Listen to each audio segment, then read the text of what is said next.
Do'stlik tuman tibbiyot birlashmasida Respublika milliy tibbiyot markazining yurak-qon tomir kasalliklari bo'yicha yuqori malakali mutaxassislari ish boshlashdi.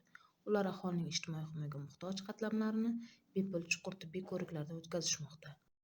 Jizzax viloyatining Do'stlik tumanida prezidentimiz tashabbusi bilan aholiga yurak skrining tekshiruvlari o'tkazilmoqda, ya'ni koronagrafiya tekshiruvi.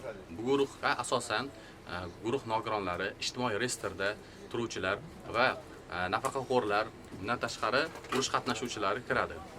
Bundan asosiy maqsadimiz yurak ishemik kasalligini erta aniqlash va infarkt bo'lish xavfini oldini olish hisoblanadi. Bordi-yu bizda zararlangan tomirlar aniqlanadigan bo'lsa, sug'urta tomonidan, davlat tomonidan bepul stentlar qo'yib beriladi. Bundan maqsad nogironlikni oldini olish hisoblanadi.